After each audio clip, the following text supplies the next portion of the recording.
Bienvenidos a la última Agenda Económica PM de esta semana acá en CNN Chile, que como toda la semana la destinaremos en gran medida a la reforma de pensiones que presentó el gobierno de Gabriel Boric. Queremos partir por el APA. ¿Qué es eso, dirán ustedes? Bueno, es una sigla a la cual nos tendremos que acostumbrar, que es el Administrador de Pensiones Autónomo, la verdadera matriz del nuevo sistema de pensiones que propone el gobierno. Principalmente va a hacer todas las funciones que van a tener que dejar de hacer las AFP, porque van a dejar de funcionar tal como las conocemos. Recaudar los fondos, hacer los procesos de afiliación y, sobre todo, pagar todos los beneficios, incluso las pensiones. ¿Cómo va a ser el trabajo exacto? Eso nos cuenta Belén Vázquez. La reforma previsional contempla varios cambios y uno de los más importantes es la nueva forma de administrar pensiones. Una vez aprobada y durante el periodo de transición, el Instituto de Previsión Social tendrá una labor reforzada porque las AFP como tal van a dejar de existir y solo podrán ser gestores de inversión privados. Pero no va a ser siempre así. La reforma contempla la creación del Administrador de Pensiones Autónomo, una nueva entidad que va a tener a cargo la cobranza, recaudación y todos los trámites que ahora se hacen en la AFP. Claro, la esencia es que es un IPS fortalecido el que asume todas estas responsabilidades que efectivamente. El APA tendrá como función principal ejercer el soporte del sistema previsional, es decir, pagar, recaudar, emitir cartolas, atención a los afiliados, entre otros. En definitiva, ser el administrador de cada cotizante. Pero para llegar a esa institución, antes debe existir un proceso de transición de 24 meses en el que dichas labores serán licitadas por el IPS. Este organismo, en todo caso, no va a desaparecer. De él se va a desprender un ala con un gobierno corporativo de 5 miembros. Me parece que el IPS es una institución antigua, que tiene su tradición, que tiene sus virtudes, que tiene sus problemas, y me parece que esto es tan grande, tan grande, que yo no correría el riesgo de que se complique, se enrede o se contamine con problemas que pueden venir desde la gestión del IPS. Separar las labores, ha dicho el gobierno, no tiene solo una razón económica. Responde por un lado a que buscan reducir las barreras de entradas para otros gestores de inversión y por el otro disminuir el cobro de las comisiones para los afiliados. Pero además, el objetivo también es quitarle poder de mercado a las AFP. Esta es una idea que no se le ocurrió a este gobierno, a riesgo de no ser originales. Es una idea bastante antigua. Y que viene incluso en los primeros esbozos desde la Comisión Marcel, estamos hablando del año 2008. Desde el punto de vista técnico hay un argumento correcto en esa dirección. Y el costo de entrada a la administración es mucho más bajo, porque no necesito mucha infraestructura, ni red de sucursales, ni hacer, ¿no es cierto?, campañas publicitarias, nada. Tan importante como la labor es su autonomía, una que a su vez le va a dar credibilidad ante la ciudadanía. El administrador de pensiones tendrá autonomía legal pero no financiera, pues esta será para el inversor previsional público. Aún así, un modelo que se está mirando es el de la CMF, cuya transición desde la Superintendencia de Valores y Seguros logró sortear con éxito los obstáculos y consiguió tener nombramientos técnicos a la altura. Hay que proteger que esa autonomía le permita a la entidad defender estas dos cosas: proteger a rajatabla la intimidad de los afiliados y, por otro lado, no permitir que se utilice esto con fines comerciales. Y eso requiere autonomía, sin duda. El APA no tendrá costo para los afiliados, pues todo eso será absorbido por el Estado. Esa es una de las claves de la reducción de comisiones, que los cotizantes no deban pagar por el soporte. Pero donde sí tendrán que pagar es en el inversor, que es quien competirá con los privados. Esta se va a autofinanciar con las comisiones que cobra a los afiliados, al igual que los privados, y tiene que ser así porque van a estar compitiendo. No puede estar, ¿no es cierto?, con una manguera del Estado proveyéndole fondos, porque generaría una competencia desleal con los privados. Entonces ahí vamos a tener que ver cuál cobra la menor comisión y cuál consigue las mejores rentabilidades. Va a competir, es como el Banco Estado, que es del Estado, pero que compite con la banca comercial de igual a igual. El costo de implementar la reforma, según ha dicho el ministro Marcel, sería de 4.500 millones de dólares. Eso tomando lo que cuesta el administrador, el inversor y el aumento de la PGU. Además, el gobierno ha reiterado el llamado al Congreso para que primero analicen la reforma y luego se discuta. Ello en respuesta a los planteamientos opositores para que el 6% vaya a cuenta individual, algo que a juicio del Ejecutivo solo perpetúa el modelo actual. Este nuevo sistema de pensiones o cualquier otro que se presente requiere de una base muy importante para que funcione, que es que todas las personas coticemos. Bueno, un problema grande respecto a eso es la alta tasa de informalidad laboral que hay en nuestro país, que según el INE sigue siendo de 27%. Es decir, hay 2,4 millones de personas que trabajan de manera informal. Y si eso sucede, no cotizan para pensiones y tampoco pagan impuestos. Por lo tanto, por ejemplo, no contribuyen al financiamiento de la pensión garantizada universal. Vélez Saldías te dio los detalles de esta realidad. Con este negocio llevo aproximadamente 20-25 años. Juan es dueño de este negocio ubicado en pleno centro de Santiago. Lleva casi la mitad de su vida trabajando en él, o sea, trabajando en la informalidad.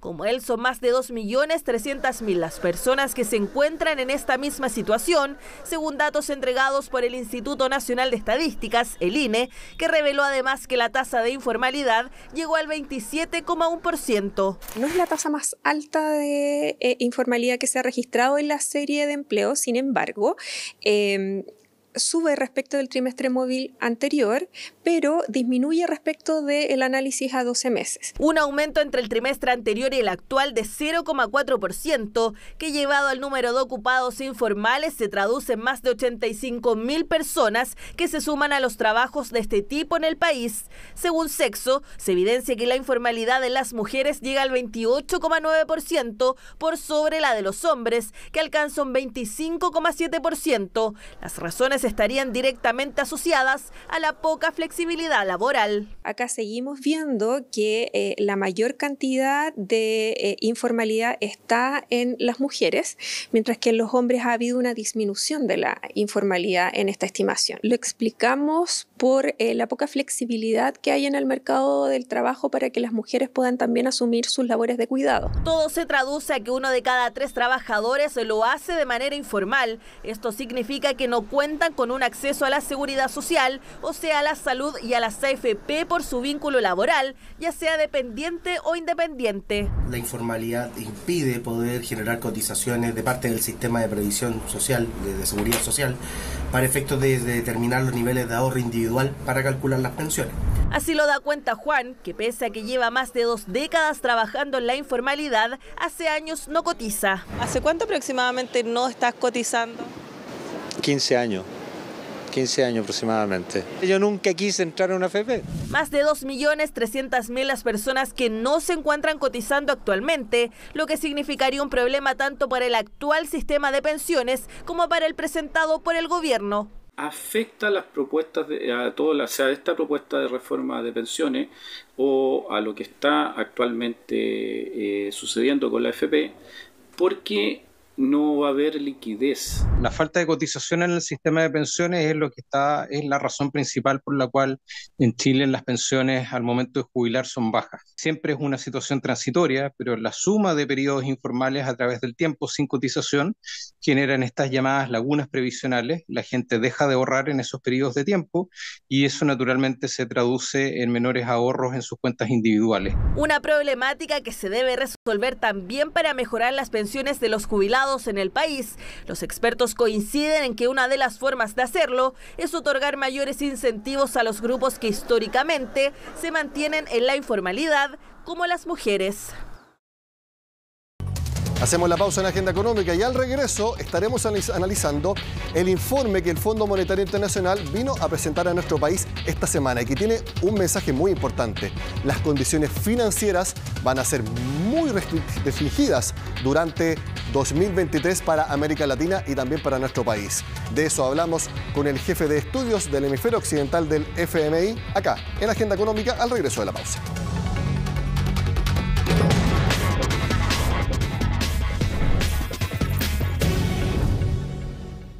El siguiente mensaje que les voy a leer fue el principal del informe de perspectivas económicas para las Américas que el Fondo Monetario Internacional vino a presentar a Chile esta semana. Escuche con atención. La evolución económica reciente ha estado dominada por dos shocks mundiales, la pandemia y la invasión de Rusia a Ucrania. Bueno, ahora hay un tercer shock, el endurecimiento de las condiciones financieras.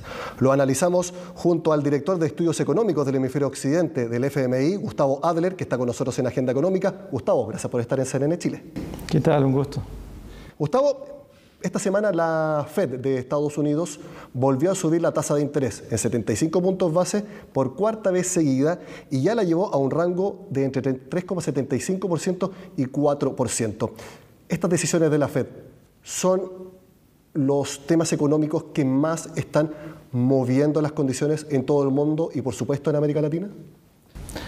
Claramente, la suba de tasa de interés que estamos viendo de la Fed es consistente con la necesidad de endurecer la política monetaria para combatir la inflación en Estados Unidos y es consistente con lo que consideramos nosotros un ritmo apropiado de endurecimiento. Por supuesto, este es uno de los factores clave para la economía mundial en este momento y para América Latina también, porque el endurecimiento de la política monetaria en Estados Unidos va a traer un general endurecimiento de las condiciones financieras internacionales, así como lo decimos en nuestro informe, las perspectivas económicas para las Américas. Hay un mensaje de la Fed de que quizás este sería la alza final. ¿Ustedes concuerdan que es el nivel apropiado para que el Banco Central de Estados Unidos deje la tasa de la política monetaria, que es entre 3,75 y 4%? No, como dije antes, nos parece que el ritmo es apropiado y dependerán, por supuesto, de cómo sigan las condiciones inflacionarias hacia adelante y cómo evolucionen también las expectativas de inflación, que son un elemento clave para definir la política monetaria. Ahora, en su informe también señalan que, debido a que la inflación aún no cede, es importante que se mantengan estas condiciones de política monetaria más restrictivas. La pregunta es, ¿por cuánto tiempo?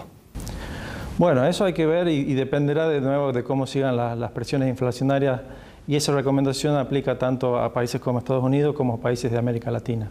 La clave es no relajar la política monetaria prematuramente, es decir, no bajar las tasas demasiado temprano, porque si la inflación se enquista y se vuelve alta, y eso también lleva consigo un aumento de expectativas de inflación, después luchar contra eso es mucho más costoso. Ahora, si bien no se puede saber cuándo y el timing es muy fino, cuándo empezar a bajarlas, pero estamos hablando de al menos 6 meses, estamos hablando de al menos un año. Acá, por ejemplo, en Chile se habla incluso que podrían empezar a bajar en el primer trimestre o segundo trimestre del próximo año. Como le dije, eso depende mucho de cómo evolucionan las condiciones de las presiones inflacionarias. Hay factores que son fuente de preocupación y sugieren que probablemente la política monetaria contractiva tenga que seguir así por bastante tiempo, en general en la región. Factores como las subas de salarios nominales que estamos viendo, que probablemente puedan ayudar o empujar aún más a presiones de precios, y las subas de expectativas de inflación en general. Y por supuesto depende de la evolución que veamos de los precios de las materias primas. Como usted sabrá, en este momento hubo novedades sobre el acuerdo del Mar Negro sobre la exportación de granos de Ucrania, y eso puede generar que suban aún más los precios de los granos en el corto plazo. Eso podría traer potencialmente presiones inflacionarias adicionales. Por otro lado, una menor actividad económica a nivel mundial probablemente traerá precios de materias primas más bajos en otras materias primas, como son los metales, por ejemplo. Incluso el costo de la energía es probable que empiece a mermar un poco, y eso debería ayudar. Ustedes en el informe señalan que el precio de las materias primas representan un riesgo, y parece que un riesgo en dos sentidos, de que pueda subir mucho de precio algunas materias primas, como señalaba con los granos, o bien que bajen mucho de precio debido a la menor actividad económica. Es una muy buena pregunta. Una suba de precios de materia prima, por un lado, beneficia a la actividad económica en los países exportadores de materias primas, como son Chile, como son Perú, como son Brasil, etc. Pero también implican presiones inflacionarias más altas. En otros países de la región de América Latina, en el Caribe, en América Central, que no exportan tantas materias primas, solamente se ve el aspecto negativo de esto, que son las presiones inflacionarias. Otro aspecto muy importante de las presiones inflacionarias es la política fiscal de los distintos países. Ya hablamos de las políticas monetarias, todos los bancos centrales están subiendo las tasas de interés, ¿Cómo ve el manejo fiscal de los distintos gobiernos en la región? Muy buena pregunta. Después del estímulo fiscal que se hizo durante la pandemia, lo que vimos durante el año 21 y en gran medida fue un retiro de ese estímulo fiscal. Y en el 2022 estamos viendo una política fiscal básicamente neutral.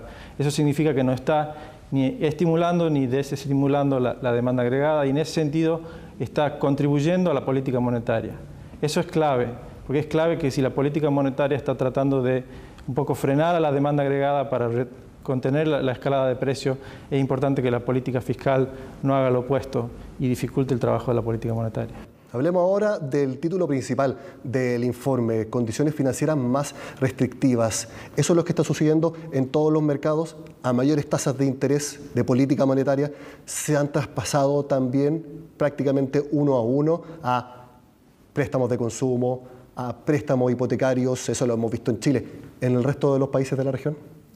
Se está viendo efectos sobre las tasas de interés en general y eso es como uno espera que opere el endurecimiento de las condiciones financieras mundiales y de la política monetaria interna también, ¿sí? Se suben las tasas de interés y eso significa un mayor costo de financiamiento para todo tipo de actividades, el crédito a las empresas, el crédito al consumo, y eso es lo que estamos empezando a ver. Ese es el canal tradicional de crédito por el cual la política monetaria tiende a contener un poco la demanda agregada y contener los precios. Acá en el programa hemos hablado mucho de que, de manera lamentable, es necesaria una desaceleración económica o en algunos casos una recesión para precisamente bajar las presiones inflacionarias tan altas que tenemos. En el FMI también concuerdan que a veces estas medidas son duras pero son necesarias. Es necesario frenar el ritmo de la actividad económica y de la demanda agregada, claramente, porque esa es la forma de contener los precios. Y esa es la forma de generar estabilidad de precios y las condiciones necesarias para crecer a futuro. Como les decía antes, estimular hoy la demanda agregada significaría probablemente agregar fuego a las presiones inflacionarias y eso haría aún más difícil a futuro contener esos precios. Entonces es importante entender que este es el momento de actuar y si bien eso puede traer una menor actividad de empleo y una menor actividad económica y una merma en el empleo, esa es la forma de contener la inflación y generar las bases para el crecimiento sostenido futuro.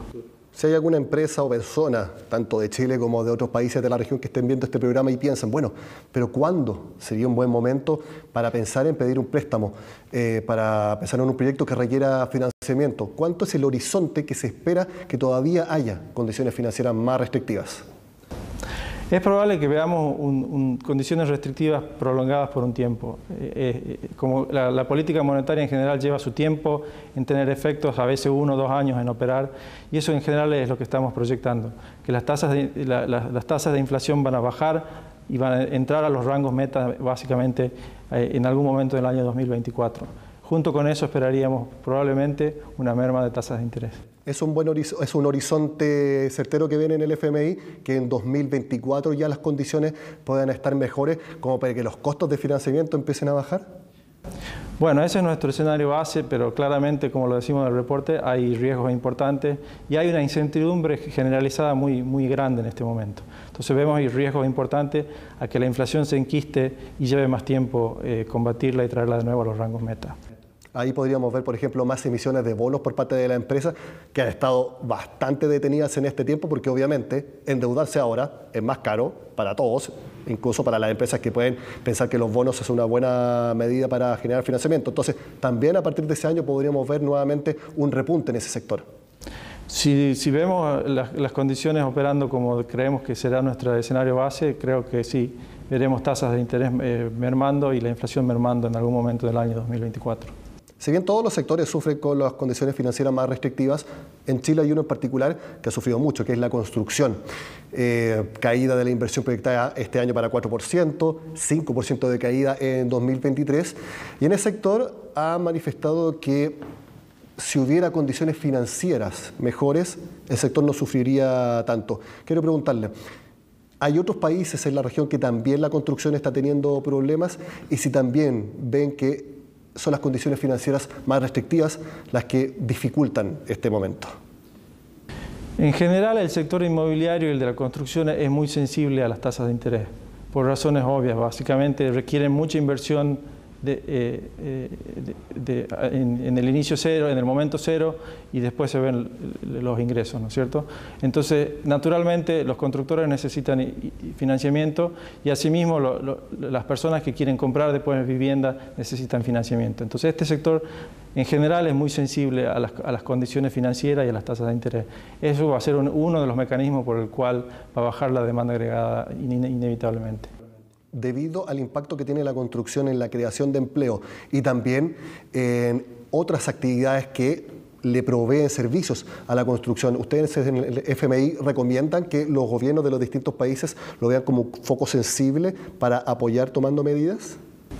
Nosotros, como decimos en el reporte, es muy importante que la política fiscal esté calibrada en detalle, calibrada cuidadosamente, de manera de no estimular la demanda agregada, es decir, no hacer más difícil el trabajo de la política monetaria. Pero al mismo tiempo es importante entender que la política fiscal tiene un rol fundamental en el corto plazo, porque en el corto plazo vemos que va a haber un enlentecimiento de las economías, menor empleo probablemente, pero las presiones inflacionarias todavía van a ser altas. Esto significa que ciertos segmentos de la población y en algunos sectores que son muy sensibles a las condiciones financieras, el empleo puede mermar. Y ahí la política fiscal con programas bien focalizados puede ser muy importante.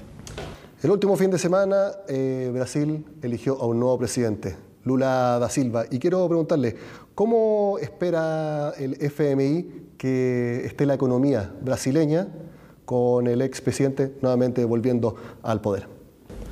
Nosotros vemos la economía de Brasil desacelerando igual que el resto de la región, porque las condiciones financieras más duras en el mundo le va a pegar de la misma forma que el resto de la región, así como los términos de intercambio que van a ser menos favorables. En ese sentido, no vemos una desaceleración que no sea distinta al resto de la región. ¿Cómo evaluar la gestión económica de Jair Bolsonaro? Brasil tiene desafíos importantes hacia adelante y creo que los va a tener cualquier administración. Es importante reconstruir espacio fiscal. Esto significa bajar los niveles de deuda, bajar los déficits fiscales, pero hacerlo de una forma inclusiva, es decir, atendiendo las necesidades sociales de la población, que es clave. Brasil tiene también un desafío de generar mayor crecimiento económico y ahí reformas estructurales son claves, como por ejemplo la liberalización del comercio internacional. Creo que ha habido avances en los últimos años, pero hay mucho por hacer. Gustavo Adler, director de Estudios Económicos del Hemisferio Occidente del Fondo Monetario Internacional. Gracias por estar en Agenda Económica. Un placer. De esta manera terminamos el programa de hoy. Sigan con nosotros acá, en CNN Chile.